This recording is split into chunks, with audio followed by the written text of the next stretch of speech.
Welcome to another episode of the Strength Log. My name is Philip Wildenstam. I'm a certified nutrition coach and a co-founder of Strength Log. And I'm Daniel Richter, CEO of Strength Log and a certified personal trainer. And we've got a nice episode lined up for us. It's a hard episode. It's a bit difficult. I feel like we should have like a PowerPoint presentation for it because there are going to be a bit of numbers. Let's not get bogged down in disclaimers during the episode, but this is a sensitive topic to talk about. So the disclaimers out here right now, we're going to talk about testosterone replacement therapy, and we're going to talk about weight loss treatments, the new modern shit, the GLP-1. Yeah, exactly. Yeah, so two treatments that are kind of trendy in our little fitness sphere. And we're not doctors, so there you have it. No, we're not doctors, but I mean, we can read. Sure. How hard can it be? I can't read right now because I don't have my glasses. My wife is bullying me because she sees the clips you share on Instagram. So I can tell that you can't see without your glasses. You look like Mr. Magoo. All right. Yeah, so I had a joke planned that to do medical treatments that are trendy are hair loss or hair transplants and Brazilian butt lifts, but that's a wasted opportunity now. Yeah, no, so we're going to talk about weight loss drugs. Which I'm so excited about. Me too. They are like a fucking miracle or a godsend to the overweight population of the world in general right now. They are so cool. We're going to talk about, I'm not sure how to pronounce it, tirzepatide, I think. One of the new effective weight loss drugs. I don't know really what differentiates it from the other ones, but that's the one we're talking about. And I'm assuming it works similar to the other ones out there, which, as I understand it, is basically when you eat, your intestines digest and absorb the food, and as they do so, they send a bunch of different signals to your body, signaling that, I'm starting to get full, I'm good, like making you less interested in food. And when you take these injections, you get more of that sensation, being slightly less interested in food. And then the effect is going to differ between people. For some, it like completely shuts down the food noise or that behavior that makes you go and look for potato chips in the kitchen. And for others, it's a smaller effect. But in general, they are really, really effective, especially if you compare them with going on a weight loss diet, which has such poor results. And the negative, quote unquote, with these medicines is they work as long as you take them. So if you stop, you're probably going to revert back to a lot of old behavior. Because, I mean, a diet doesn't work like that. If you go back to a junk food diet. But it's like people have been longing for, obese people have been wanting a treatment like this that actually works really well for decades now. But I still think that some people just want a magic pill they can take once and then they are done. Yeah. And it's kind of expensive as well. Yeah, yes it is. So that's one of the treatments that we're going to cover that is covered in today's study. And the other one is testosterone replacement therapy, which is, I mean, for medical reasons, this is a therapy that people, specifically men, go through when they have low testosterone for a myriad of different reasons. And one of the most common treatments is that you get this gel that you rub on your skin. I don't know if it's daily or how often you do it, or once a week or bi-weekly, but it contains testosterone and you soak it up into your skin and it boosts your testosterone a bit. And I mean, testosterone is important. It regulates a lot of things in your body, not only muscle mass, but a lot of stuff. Your metabolism, and it can affect your mood, it can affect your sexual function, and so on. And the study we're going to talk about today kind of unexpectedly puts these two treatments head to head, which might seem weird. Why are we comparing testosterone with a weight loss drug? And the reason is that while obesity and being overweight, most people probably associate that with problems like cardiovascular disease or diabetes, which are big problems. But one of the common consequences of obesity is low testosterone for a couple of different reasons. One is that if you have a lot of body fat, you tend to have more chronic inflammation in your body, and inflammation plummets your testosterone, especially this chronic kind, which comes from just like an unhealthy body, that type of inflammation that we also see in old people often. Obesity tends to increase insulin resistance, which might hamper testosterone. And finally, body fat actually converts testosterone into estrogen. So, and this is a normal and healthy thing, and it's supposed to happen in men because we need estrogen too for different functions in our body. But when we get a lot of body fat, we convert a lot of our testosterone into estrogen, and it becomes a problem. So we get low testosterone from several different sources. We produce less, and out of the little testosterone we produce, we convert more into estrogen if we have a lot of body fat, and like an unhealthy diet in general. So in comes, let's say we're a doctor, and in comes the patient, which is an obese middle-aged man with low testosterone. Should, but you're not 50, No, which these participants I'm 45 soon. Yeah, in a few months. So I think the youngest one was 46. So anyway, should we give this person with low testosterone, should we give him testosterone, TRT, this gel to rub on him? Or should we help him lose weight and see what happens with the testosterone? And I mean, it's not like this is news that losing weight might help with testosterone. It's just that, like we joked about recently, if you tell someone to go on a weight loss diet, usually not a lot happens. It's a crappy prescription. Same with exercise. I mean, exercise is like a miracle for everything regarding your health, but telling a sick patient to exercise, it doesn't do anything, even if you try to help I can them. add that it does something more serious and negative for a lot of fat people. I can draw from my own experience of being overweight and seeking medical attention from a doctor for something maybe not unrelated, but mostly unrelated, like something I've struggled with for even when I was thin back in the days, and seeking and doctors have a tendency to look at you and see that you're fat, and then they draw conclusions that, oh, you need to exercise more. I exercise every day. You need to eat healthier. Yes, but that's easy to say and hard to do. So you get a lot of men, especially, I think, because men tend to seek medical advice more seldom than women do.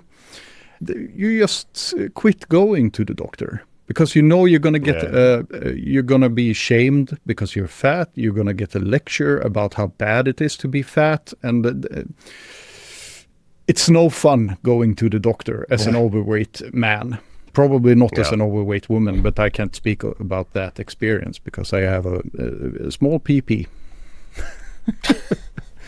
No, that's definitely an issue. And I mean, in this case, one would have to like explain how this fits together to go down that route. These past few years with Ozempic, Wegovy, this drug we're talking about today, I think that's, like you said earlier, it's almost a godsend, because now overweight people can feel like, oh, there's actually a medicine that might help me more.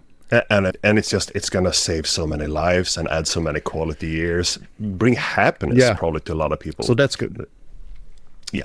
So now, the study. We are going to Italy. You were there fairly recently. I love Italy. Yeah. It's a bit of a chaos country in some aspect, but it's also a beautiful country. Amazing food, amazing wines, and nice people. That's the charm of Europe. And nature is amazing too. Yeah. All right. So the study enrolled 83 obese men in their 50s. The average age was 55. They had an average BMI of 35, which is, if you don't train, that's obesity. They had a body weight of 100 kilos and a waist circumference of 110 centimeters. And every one of these 83 men had low testosterone levels and high insulin resistance. So unhealthy, really, and with low testosterone. They were divided into 3 groups. All 3 of the groups, they were getting coaching for lifestyle changes, including a weight loss diet, which was going to put them on a slight caloric deficit, and a prescription of a 20-minute daily brisk walk. Not a ton of exercise, but I mean, if they're not doing anything before, so yeah. Then the 3 different groups, A, B, and C, Out of these, Group A, in addition to the lifestyle changes, they were gonna get tirzepatide injections weekly for 2 months. The study was 2 months, and there were almost 30 participants in this group, so 28. Group B was kind of the control group. They didn't get any tirzepatide. They were only getting the lifestyle change coaching and the daily 20-minute walk. And then Group C was the TRT group. They got this testosterone gel to rub on them regularly, and also coaching for lifestyle changes and the daily walk. So we got tirzepatide group, a control group that only did the exercise and diet, and the TRT group. And they measured their weight circumference, they checked their body composition by one of those bioimpedance scales that sends a current through your body. They got questionnaires on disordered eating, binge eating behaviors, and also erectile dysfunction, which is a common consequence of low testosterone. And they checked their blood samples for their hormones. And as mentioned, the study period was 2 months. So how do you say 2 months later in Italian? I should know this. I did Duolingo for years. But month isn't that common. No. Mese is month. 2 mese. What's table? Because mesa, I think, is table in Spanish. Can't remember, Daniel. Yeah. I want 2 tables this month. So, yeah. Moving on. 2 months forward. Let's see what happened to these 83 fine Italian gentlemen. And let's begin looking at what happened with the weight. But remember, what we're really after is treating the low testosterone. But let's begin from the beginning and look over what happened with the waist and their body composition. And then we'll get to the hormones in the end. So the control group that only got the lifestyle coaching and the daily walks, they lost 3 kilos over 2 months.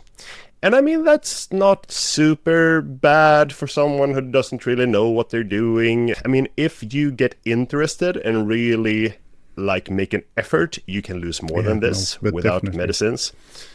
But still, it's something. The TRT group, they also lost 3 kilos of body weight. So no difference there, and not really any difference suspected, I suppose. But then we get to the tirzepatide group, Group A. They lost 8.5 kilos in 2 months. And the only way you're beating that is if you lock up someone and starve them. That's a kilo a month, basically. No, a kilo a week. Yeah, a kilo a week. Every time I've gone on a serious diet, that's what I expect to lose in a week. But then I'm more in the beginning. The first month or 2. But that's also one of those diets that makes you hate life. And after 2 months, you're ready to give up and be fat again. Yeah. And we should mention you're a big guy. Yeah. So a smaller person, a really good diet result would be half a kilo a week or a pound a week. So yeah, we don't know how these people experienced it, but I'm just guessing based on other results that they didn't think about it too much. Not until they had to buy new clothes. Yeah. So, waist circumference, moving on, which is also a good, very simple measurement, but it can say a lot in this type of measurements. The control group that only walked and changed their diet, they lost 2 centimeters. The TRT group also lost 2 centimeters. And then the tirzepatide group, they lost 10 centimeters around the waist. So once again, big results. Then we get on to lean mass, which is everything that isn't fat in your body. So muscle, skeleton, organs, at least the fat-free parts of it. And this, once again, this is measured with those bioimpedance scales. So it's kind of a blunt tool, but at the group level, it should be fairly accurate. But the results are kind of weird. So I'm not trusting these results too much, but let's go over them. The control group that lost 3 kilos of body weight in total, they also added 1 kilo of lean mass. So that would be a great result, and could be a result of lowering their inflammation, meaning that their body can return to a stronger a stronger status. Their testosterone might have increased to gaining more lean mass from that, or just from walking more, could also increase the lean mass. The TRT group, they gain, according to these scales, 4 kilos of lean mass. So they lost 3 kilos of body weight in total, and out of the body weight remaining, they also replaced 4 kilos of fat with 4 kilos of lean mass. So that would be a huge result if this is accurate. And we really don't see this kind of result without strength training. So I get a bit suspicious as to what happened. Too. But we're moving on to the tirzepatide group, which gained even more lean mass, 5.5 kilos, plus a weight loss of 10 kilos. So that would mean they lost 15 kilos of fat and gained 5 kilos of lean mass. This is kind of weird. Yeah, it's a bit weird. I don't take too much stock in these numbers. I mean, stepping on the scale, so the total body weight decrease, and measuring the waist, yeah, I can go with that. But these scales and this kind of result, it seems a bit odd to me.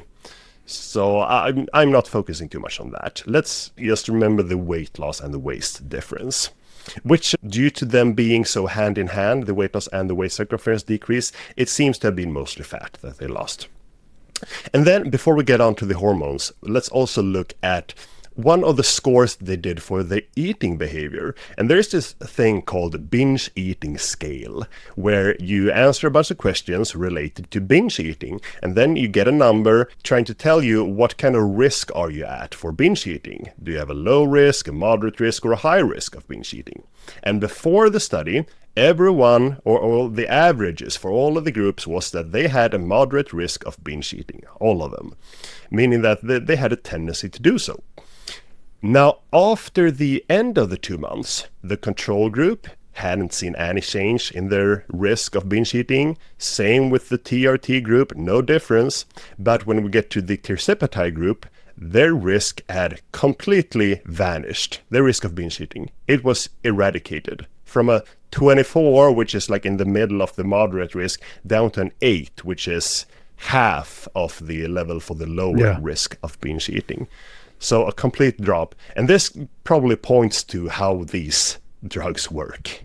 You get less interested in food. Exactly. Which is also what scares me a bit about these drugs. Because I want to be interested in food. Food is a huge part of my life. I'm saving these medicines for future Philip. If I need them, I'm never going to be one of those people that are like, oh, you don't deserve your weight loss because you're taking an injection. This is cheating. Shut the fuck up. You're dumb if you believe that. Yeah. But I agree. I'm trying to lose a bit weight right now only through exercise. And we've talked about in this podcast several times how bad exercise is for weight loss. But I'm still trying. I'm trying to do so much daily walking that my daily caloric need exceeds my input of calories.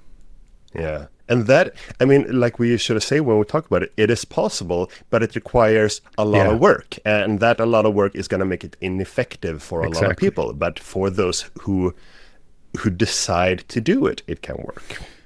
So, Moving on. All right, so cool stuff. So huge weight loss in the tirzepatide group, drop in food-seeking behavior. And I mean, the control group and the testosterone group, they lost a bit of weight, but not something... I wouldn't say that this is clinically relevant as a treatment, really, if we just look at the weight loss. But now, let's get on to what we're actually here for, or what this treatment or this study looked at for treatment efficiency. What happened to their testosterone and their estrogen? And let's begin with the control group once again. So they lost 3 kilos of body weight and lost a bit of weight around their waist. And lo and behold, their testosterone increased by 40%, 39% to be specific. If we would have only seen this result in isolation, it would have been awesome. Like, huge positive effect. Dangle this in front of a bodybuilder, like a lifestyle change that increases testosterone by 40%. It's incredible. But if we look at the absolute number, their testosterone increased up to, I'm throwing out some numbers here, 270 nanograms per deciliter, and that is still kind of on the edge to a low number, because for men in their 50s, something between 200 to 800 is considered normal. So these guys, they got up from being below the low number, and now they are at the lowermost end of the normal range with 270. So, I mean, it's an improvement, but they still have some ways to go. Now, let's look at the TRT group, doing the same lifestyle changes, but we add this TRT gel, this testosterone gel. And they increased their testosterone by 46%. No significant difference compared with the control group that increased with 39%. They landed at the same level, 270 nanograms per deciliter. So still low. Yeah.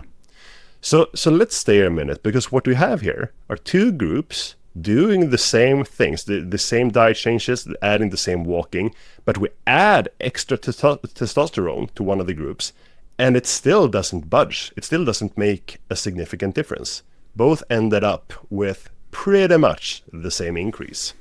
And that's a bit interesting, and we'll get back to that shortly. Because first, let's look at the tirzepatide group, who injected with weight loss drugs and lost 10 kilos of body weight. They increased their testosterone by 126%. It more than doubled.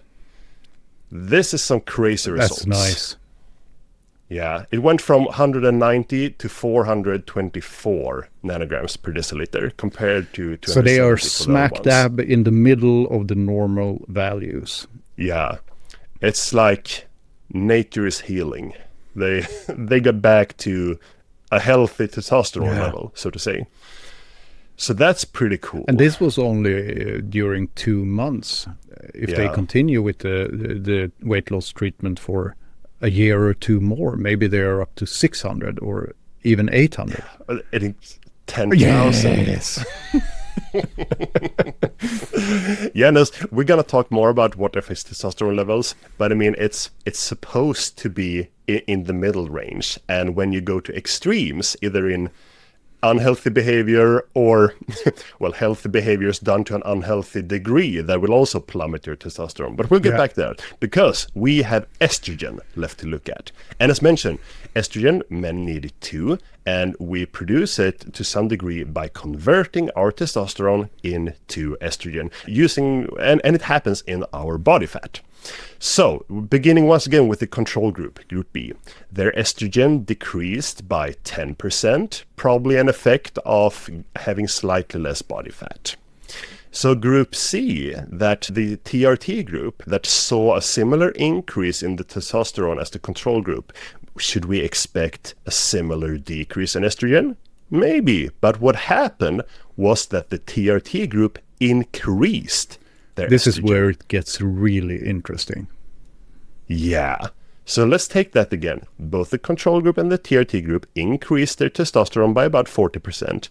But while the control group saw a decrease in their estrogen, probably due to less body fat, the testosterone group increased their estrogen. And I'm just going to guess here that because these gentlemen still have a lot of body fat, all that extra testosterone they're getting from the gel might just get converted into more estrogen.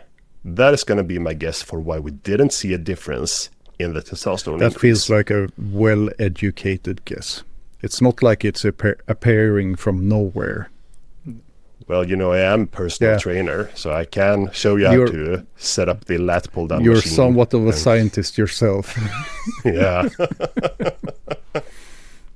No, I think that is super cool or interesting. It's not cool for them getting even more estrogen, because let's also mention what might happen when men get more estrogen. I mean, we see this in sex adjustment treatments, getting more estrogen and less testosterone. But what can happen is a feminization of your appearance and your physiology. We might get gyno, meaning the breast formation. We might get more feminine traits in our faces, and so on. And I'm just gonna guess that all of the 30 Italian men in their 50s don't want that kind of feminization of their appearance. Probably. But who knows? We have one group left to cover, and regarding the estrogen, and that is the tirzepatide group. Their estrogen decreased by 66%, going down from a high level back down into the normal range. So a healthy change in their estrogen. So yeah, a lot to unpack there, and some might want to rewind a bit, I suppose. But just to sum up, the tirzepatide group saw a larger weight loss that blew the other ones out of the water. But what the treatment really was for wasn't weight loss, it was to increase someone's testosterone. But we saw that the TRT group, those who got testosterone, they didn't increase testosterone more than those who just walked and followed a diet to some degree. And as an extra to that, they increased their estrogen by a lot. So really, this seems like a situation where, yes, a patient comes in with low testosterone, but if we only give them testosterone, we're only like trying to treat a symptom instead of the underlying root cause, which requires less body fat in this Making case. the TRT the worst option of the three. Because really. if you were just to lose body fat, it's almost a linear relationship here. You're going to produce less estrogen and more testosterone. Yeah. So, Really. I'm going to fat shame myself because I'm highly aware of the negative effects of being overweight for a decade plus now. And I'm trying real hard to become a healthier version of myself without giving up the things I love, like tasty food and wine and those kind of stuff. But this year I've lost like 25 pounds. From cool. walking and exercising, sitting on a cardio bike at the gym. I eat mostly the same as I've eaten these past years when I've gained weight instead, but I've reversed it through walking a lot. And everything just feels better. I'm more alert. I have more energy. The sex drive is higher. Everything, I don't take these measurements, but I can tell that my testosterone has gone up. I'm pretty sure. Probably has. And this study sort of confirms it for me. So, the issue is being at a too high of body fat. Yeah. I think the results are so interesting and telling about treatment plans, evidence-based treatment plans when obesity might matter. But an issue here is the cost, because I was a bit surprised in this study. The tirzepatide group, they didn't get the medicine free, but rather the ones that were able to afford it, those could be randomized into this group.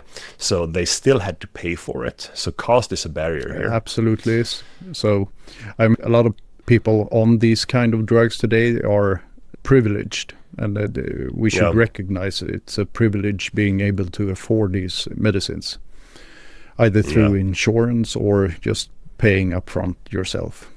So and also the ones who can afford it are in the group that needs it slightly less. I mean, they need it too, but less than the other end of the socioeconomic spectrum, where obesity is even more common. But these drugs have recently entered the human race, and I expect things to become cheaper with time. I hope so. Generic drugs in the future when patents have lapsed and stuff like that. But it's going to take a while.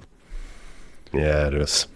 Yeah, but cool stuff. Let's round off with just talking a bit about testosterone and what people might do to increase it, because it is a trendy topic, and I get so tired when I see everyone get on these TRT plans, because most people just do it to cover up their steroid use, is the the sensation I'm getting. And no, I'm sorry, I take that back a bit. There are tons of people who need TRT, but when I see these huge ripped influencers saying, oh yeah, I'm on TRT, I mean, you're only doing it to get steroids.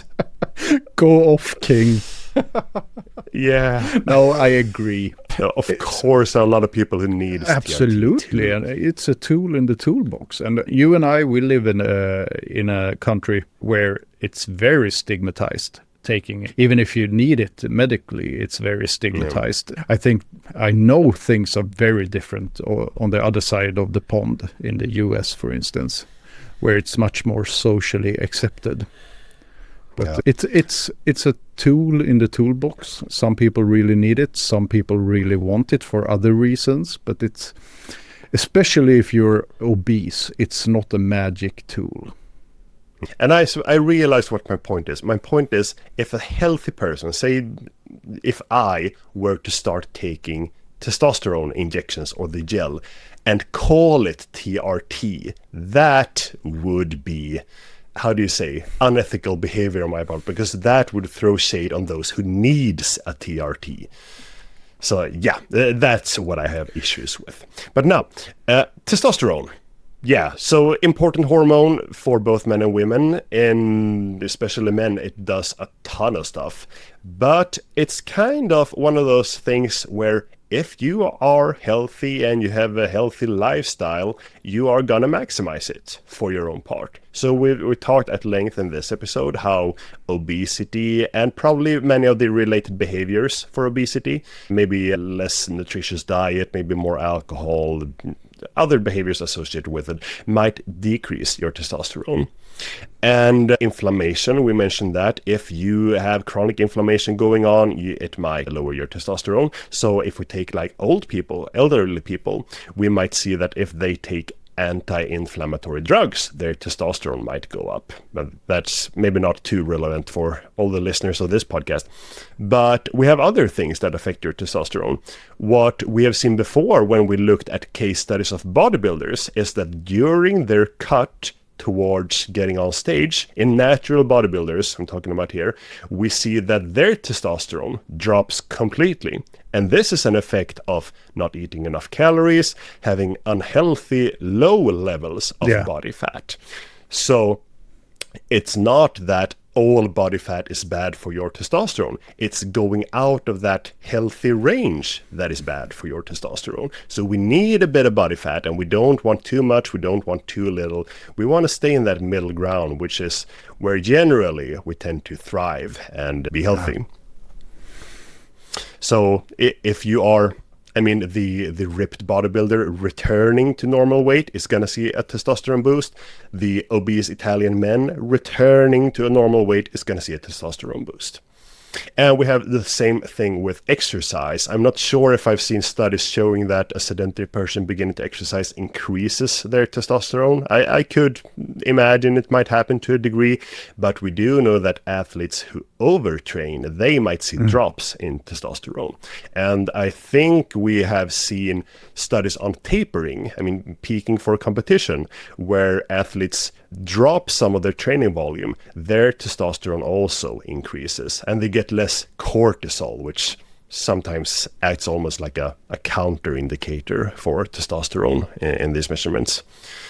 Yeah, and I mean, what else you got? Sleep is a big influence, has a big influence on testosterone. If you sleep too little, you see it could plummet by 50% in the next day. If you sleep more, you get more testosterone. And it's like a self-feeding machine if you're too overweight here, because if you're too overweight, you're gonna sleep much worse. You're probably gonna have sleep apnea to some degree because your body is unhealthy, and everything is gonna be harder. And it's going to be negative for your testosterone and other things too. Yeah, because the cascade just keeps coming, because we know that when you sleep less, more of the calories you eat are becoming body fat than muscle mass. So it just keeps spiraling away.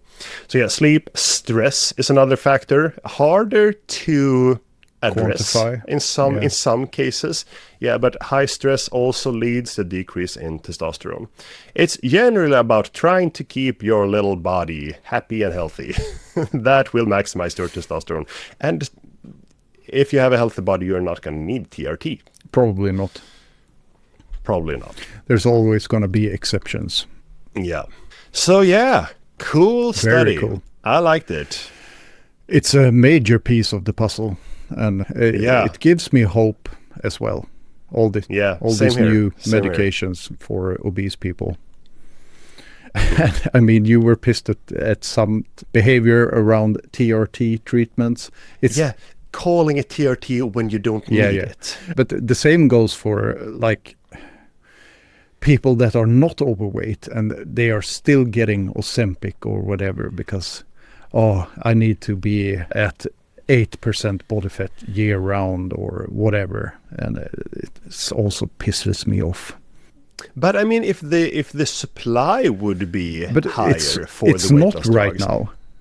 Yeah, it's So- not. Yeah, so that's a good point. But if it would Yeah, be, sure. I wouldn't take an No. issue with it because they might do whatever they want. But yeah, right now, yeah, I don't want to see. I Not the don't want one. to see fitness influencers taking Ozempic or another kind of these drugs just to have 2 percentage points less body fat year round. yeah. But we do Yeah, see we- it, and most people aren't No. open with it.